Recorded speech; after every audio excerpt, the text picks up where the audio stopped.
If you ride off-road dirt bikes, eventually there's going to come a time when you need to lift that bike up. This is when you're going to realize there aren't a lot of places you can grab a bike to lift.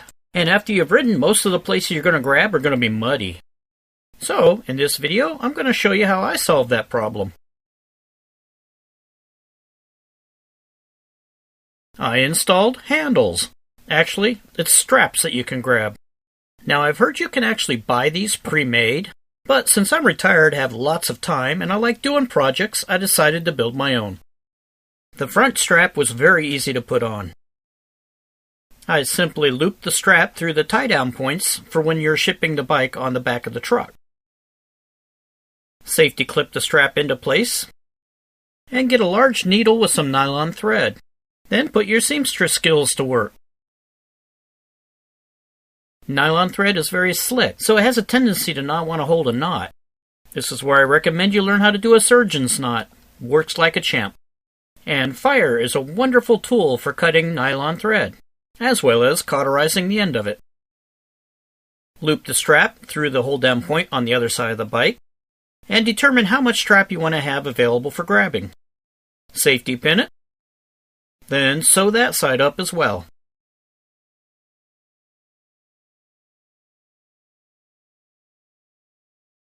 Now, the strap in the back of the bike was a little bit more complicated.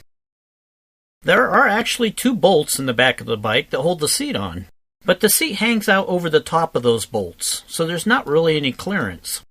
Additionally, a strap that's installed while you're riding will rub up against the bike. Here you can see it's taken the paint off. Paint is easy to repair periodically. However, if it was rubbing against my seat, it would probably damage it. The solution is pretty easy. I know how to weld. Cover the tire with a fiberglass mat to protect it from the sparks. Then weld 2 rings to the body of the bike.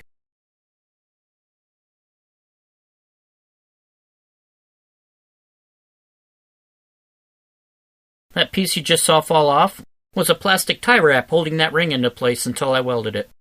Obviously, we're going to put 1 ring on each side of the bike, and it's sticking out just a little bit past the fenders.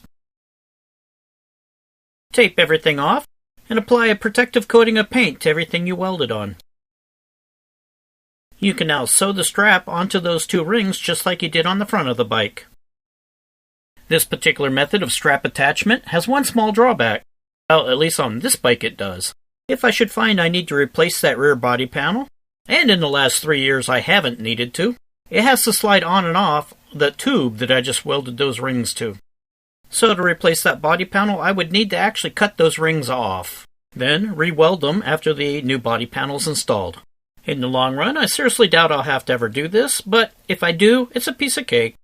In conclusion, the straps have been extremely, immensely useful during my riding career.